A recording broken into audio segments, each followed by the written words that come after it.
Welcome back to That Makes Sense, the show where we cover the latest trends in the consumer industry. This episode, we're talking consumer privacy. If you've ever gotten a really, really specific ad after texting or speaking to someone about that product and asked yourself, wait, is my phone hearing this? Or is my smart speaker spying on me? You'll definitely want to keep listening. Today, I'm fortunate to have two industry leaders help me unpack these concerns. Our first guest is John Stein, director of the Open Voice Network, which seeks to create a future for AI-enabled voice that is standards-based, interoperable, and data protected. And our second guest is Rob Goldberg, cyber risk leader in Deloitte's retail, wholesale, and distribution practice. Welcome, John. Welcome, Rob. Thank you for being here today. I'd love to just kick things off by allowing each of you to share a little more about your background and your work with our listeners. Bobby, this is John Stein, and it's a pleasure to be here, and Rob, to be working with you.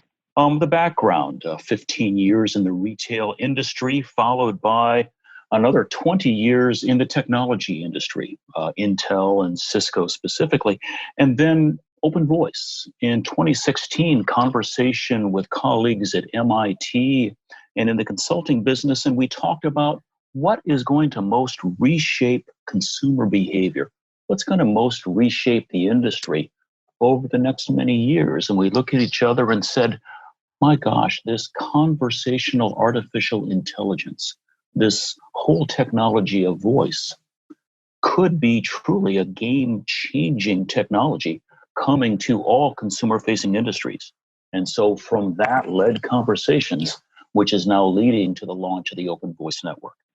Great. And Bobby, John, I'm also very pleased to be here with you today.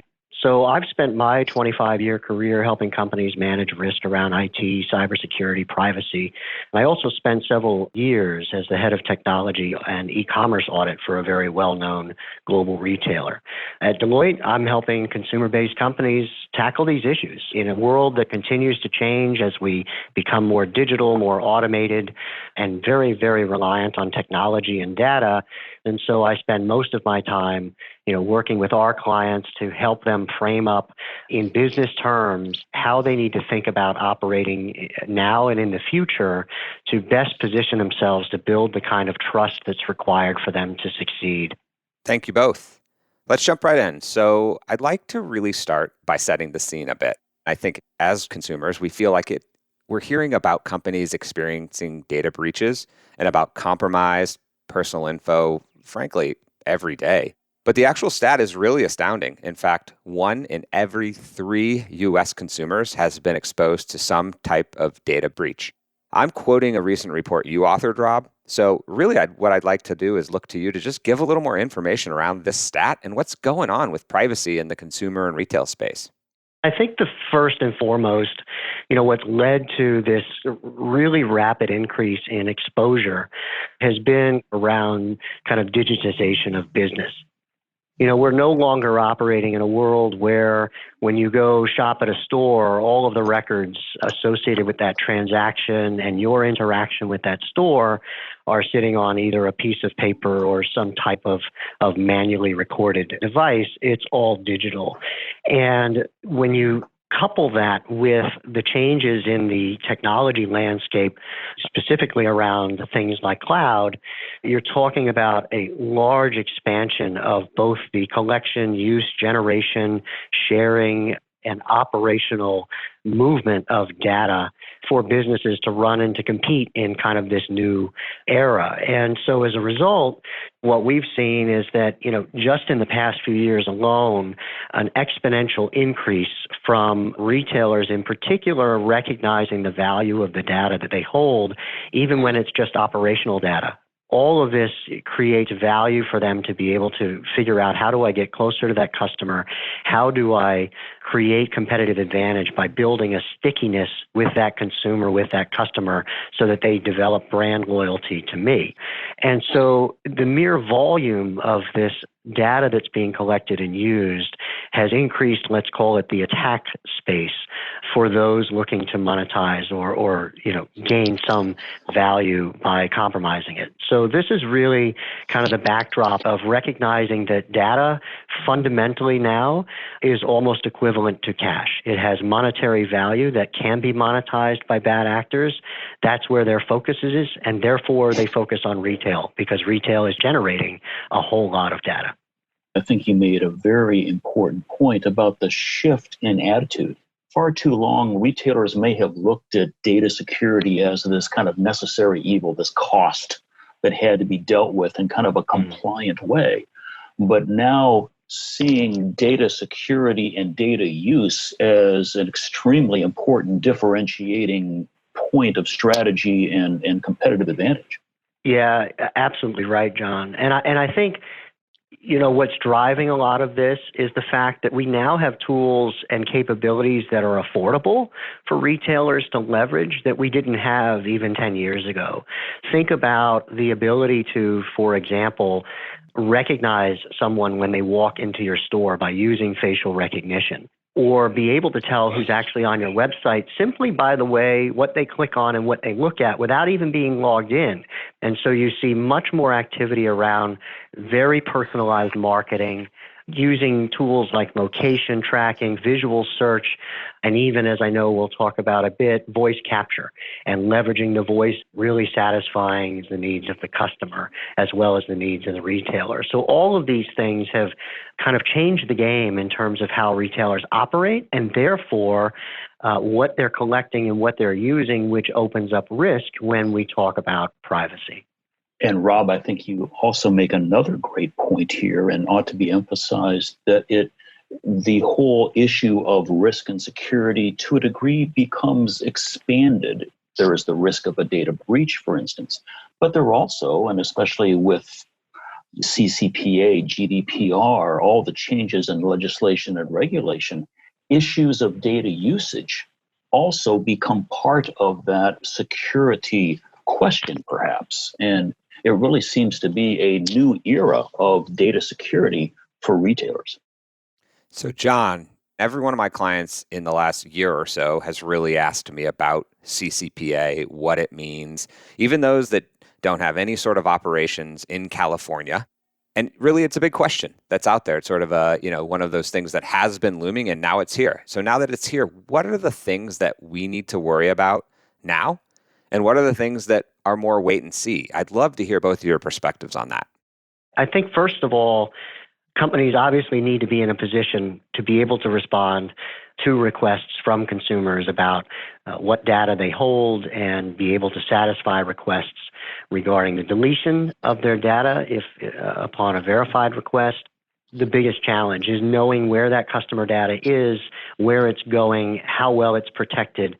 So today, retailers need to, first and foremost, make sure that they can be compliant, although in most cases, in what I'm seeing, that's requiring a lot of heavy lifting, a lot of manual effort in order to achieve those targets. Longer term, that's where retailers should be looking to evaluating how they want to operate, how they want to interact with consumers, how they do it today, but more importantly, how they're going to do it, and start to work on those things with privacy by design. Thinking about, for example, processes in the store, actually involving and engaging folks in operations and merchandising to have the privacy discussion on the impacts of those operational decisions so that in the future, becoming compliant with privacy law is not a close gap exercise, but it's really a matter of simply tweaking operational processes and technologies that were designed with privacy as a design element. I'd echo what Rob just said, and I think he used the great phrase, privacy by design. And quite simply, this is something to be taken, number one, very seriously, and number two, to understand that you can't just put a Band-Aid on this until you're bored and look around and say, hey, we're okay.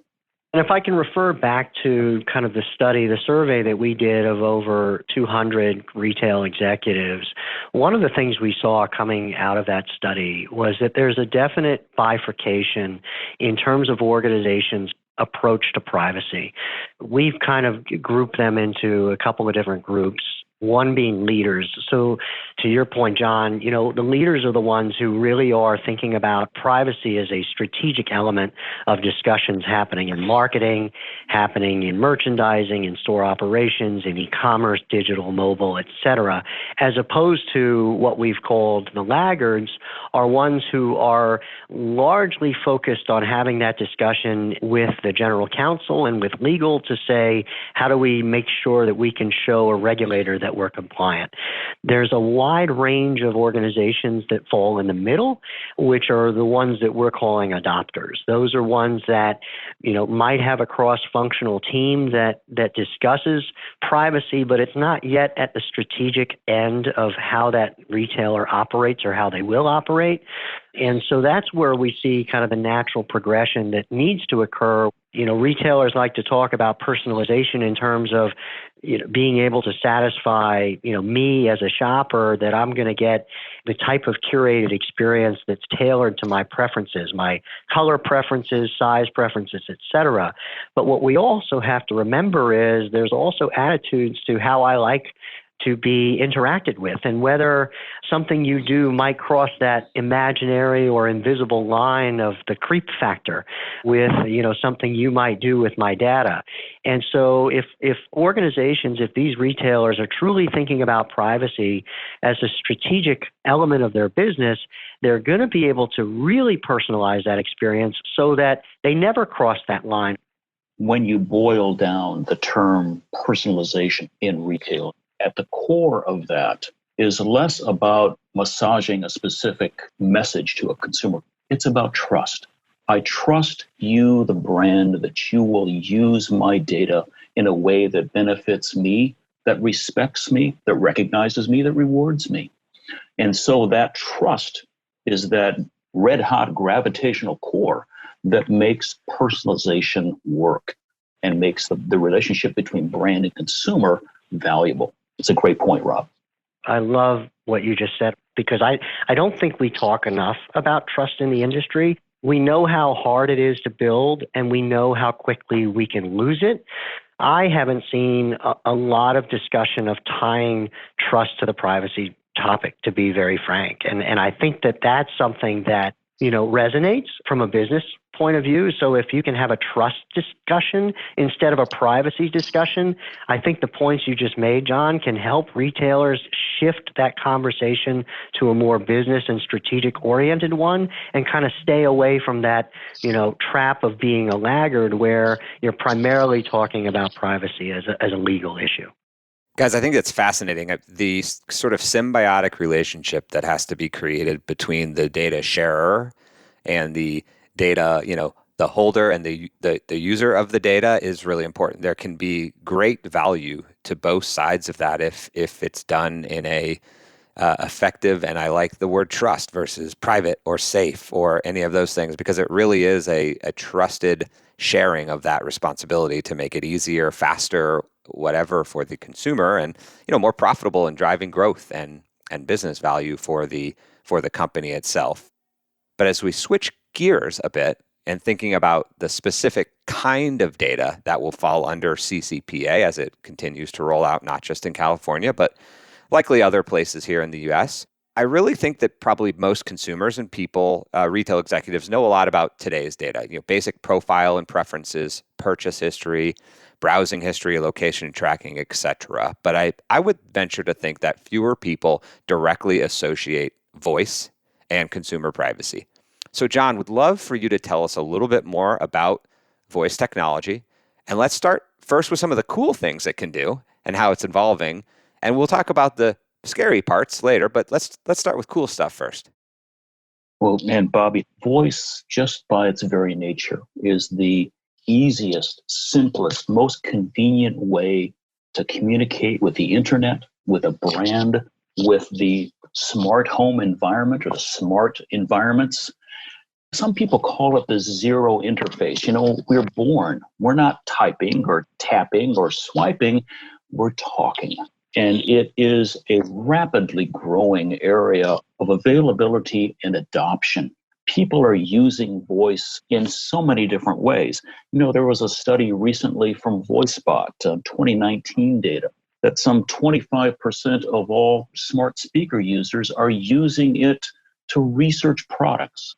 Google sent out some information and VoiceBot did some estimates, and we anticipate that 1 in 8, maybe closer to 1 in 7 now, overall Google searches are done by voice. Voice is also a biometric identifier with some high 90% of accuracy. By a study of our voice print, we would be able to identify Bobby, Rob, or John. Also, and interestingly, that MIT studies have shown that sometimes physical or mental illnesses could be diagnosed by voice, such as Parkinson's. Certain signs of schizophrenia can be identified by voice. And then also the sentiment analysis. You can identify confidence or lack thereof, hesitance, all kinds of things that can go into understanding shopper behavior and attitudes, yet giant questions about how do we use, especially as voice enters the realm of commerce, as we come into this age of conversational commerce. How will we use this data? What will be our ethical guidelines? What will be our standards? How should, to Rob's earlier points, how do we manage, store, filter, anonymize this remarkable set of data? Well, and John, let's face it, we love it. I love it. I love the tools that are available to us now using voice that just make life easier. You know, I love being able to say to my television, tune to channel X. Now, obviously, that's the ultimate in laziness, right? I can't even pick up the remote anymore because it's just too easy to say, hey, I'd like to watch this program, and it just happens. I do think that it comes back to, though, some of the things we were talking about earlier on that personalization aspect and trust, because if I reflect on kind of my wife's use of this technology, it's much more muted than mine. She rarely asks the device questions, even with my encouragement. Even in our own household, there's a wide range of both acceptance and trust of voice technology, and therefore as use. That has a number of implications for example, retailers who are looking to leverage this type of technology for their own benefit. There are a number of very important questions which the industry and the organization that I'm leading, the Open Voice Network, will need to address and answer in the coming years. And as we see an entire shift in the retail industry toward a value proposition less about the 4 Ps of tradition and much more about ease and convenience, the ability from your kitchen to simply say, reorder, ship it. It doesn't get easier, and certainly for the consumer, it doesn't get better than that. As you're talking about that, I'm thinking about one of my 13-year-old twin sons, when I'm not home, saying, order an Xbox or order the latest game or whatever. And I don't want that to happen. So there are things about voice that I guess I have concerns as a consumer about that kind of play into what you're talking about there. Issues of identification and authentication. Who should have the right in Rob's household to order the Xbox? Who should have the right in John's home, in John's kitchen, to order the additional wine or beer? Major issues, Rob, absolutely. And the issues of bycatch, what it's termed, as well as just the protection of minors, very important, need to be addressed, and certainly within our work in pursuing standards within voice, the kind of questions that we are planning to address and bring to either ethical guidelines or recommended standards. So I think you guys hit on a lot of really interesting points, especially from the consumer side. And, you know, the voice technology is here in pockets. And Rob, you mentioned, right, even at your own house, you and your wife using it quite differently and adopting it in a different manner. So, you know, we probably have a few years to still figure out exactly what needs to happen here. But that's not that long in the scheme of things. How do you think enterprises, anyone, retailers, of course, consumer products companies, you know, ad services, anyone who's collecting voice data and dealing with this new set of information overall, what are some key things that they have to start thinking about to protect people's privacy and vis-a-vis really provide that trusted and safe experience for the end consumer? I would say it starts, Bobby, back to Rob's earlier point. It starts with privacy and proper data use by design. If you take that overarching strategic view, then you'll be working at various levels on data security. You'll be working to respect how data is used within your artificial intelligence processes. You'll be understanding the implications of biometric identifiers, be it voice, be it facial, however that is.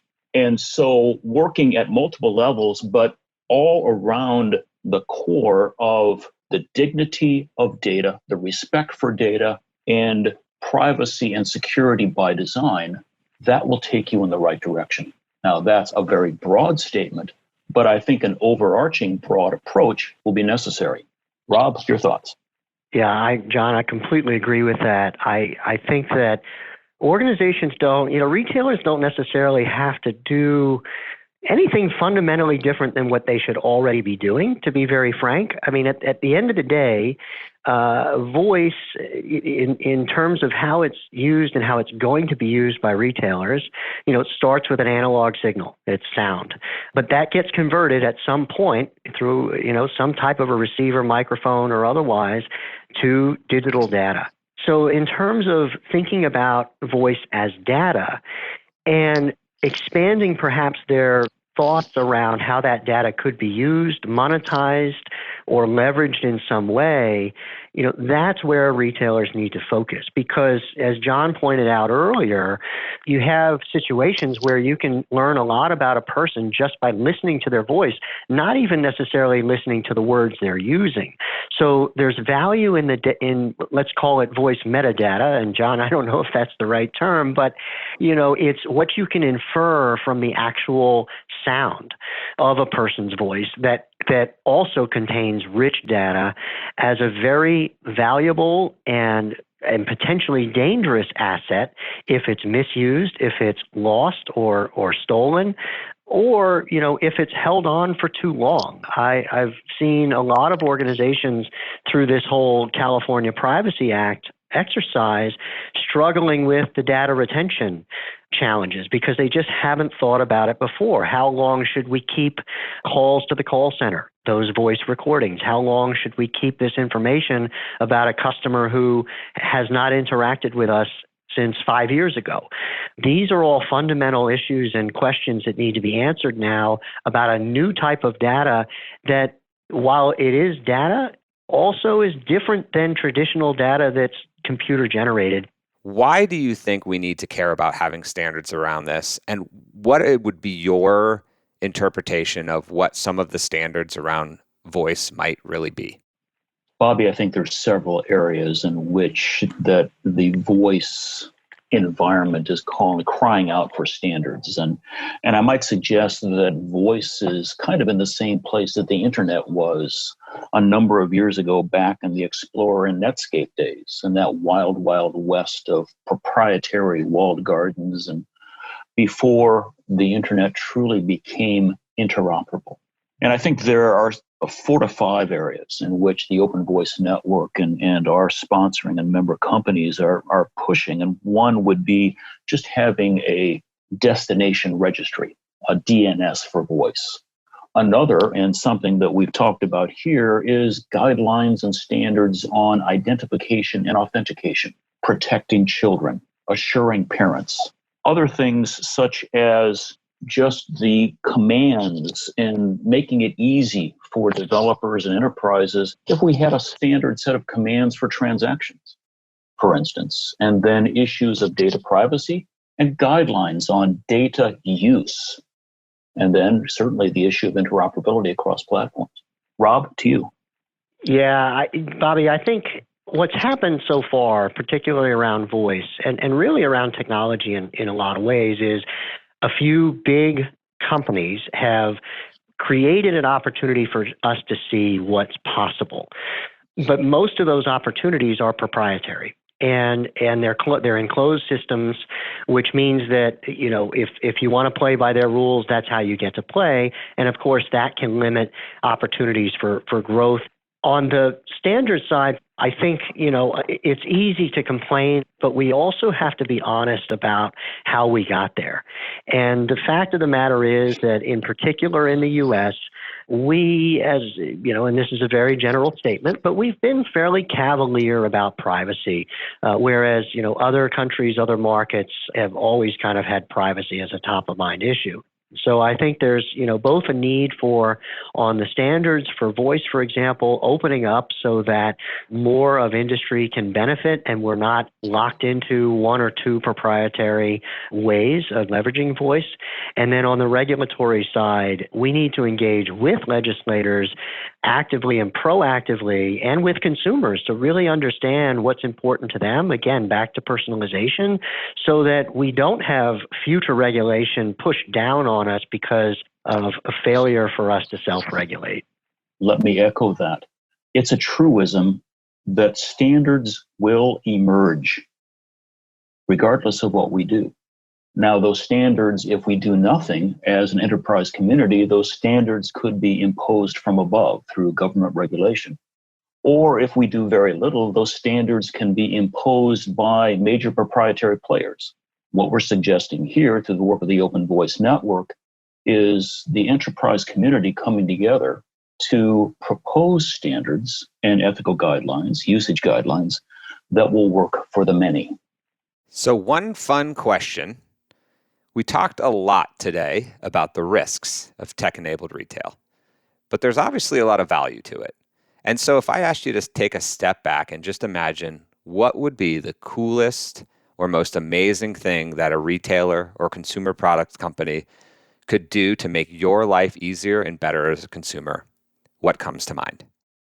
I'm very excited. If you take a look at the intersection of AI, voice, and advanced thinking and technology, it'll be 2 to 3 to 5 years, and I will have a digital twin doing shopping on my behalf and interacting with my favorite brands who will come together in federations and serve as my lifestyle concierge.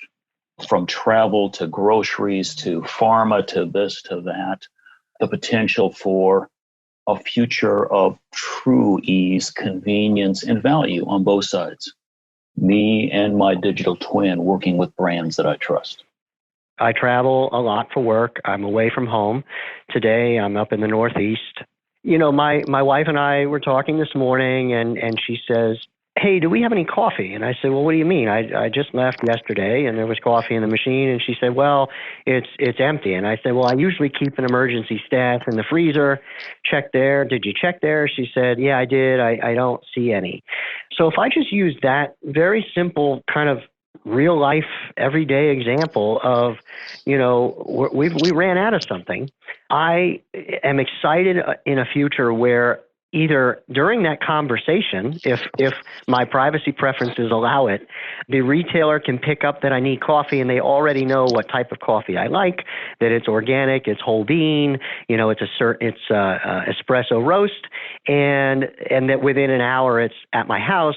That will have removed a whole lot of friction from my life. But that's not the only channel that could occur during a real-time conversation with my wife. It could be that I hang up with my wife and I simply say, "Hey, we need coffee at home." And within an hour, the coffee that I buy is at home. The ability to almost have real-time fulfillment of the things I need, which completely remove friction from mine and my wife's relationship, because I was the person who normally buys the coffee, and I obviously failed in this case. So a retailer that can help me avoid those issues in the future will be one that I am very loyal to. Well, I think I'm possibly buying both of those. And frankly, I think we can all see in our daily interactions today, logical and viable places where those could fit in if done correctly. So, at risk of showing my age, it does sound like one could paraphrase the words of Notorious B.I.G. when it comes to privacy, which is mo data, mo problems. And, you look at problems like more attack space, additional liabilities, complex regulations, etc. However, through this conversation today, one thing that I've sort of taken some positive from is, if done right, using your term, Rob, privacy by design, and creating and embracing standards, getting out in front of it for new data like voice, John, Feels like we could create a trusted and valuable relationship between the data sharer and the data storer here now and in the future. So I'm excited about that. I really appreciate you both sharing your knowledge, John and Rob. Really great stuff. If any of you are interested in learning a bit more about consumer privacy in retail, check out the report that we mentioned earlier, co-authored by Rob. You can just visit Deloitte.com and search Consumer Privacy in Retail. That's all for this week. See you guys next time on That Makes Sense. You can listen on your favorite podcatcher, whether it be Apple Podcasts, Stitcher, or Spotify. Simply search for That Makes Sense. Connect with me on social media, Bobby Stevens on LinkedIn or @BobbyStevens on Twitter. This presentation contains general information only, and Deloitte is not, by means of this presentation, rendering accounting, business, financial, investment, legal, tax, or other professional advice or services. This presentation is not a substitute for such professional advice or services, nor should it be used as a basis for any decision or action that may affect your business. Before making any decision or taking any action that may affect your business, you should consult a qualified professional advisor. Deloitte shall not be responsible for any loss sustained by any person who relies on this presentation.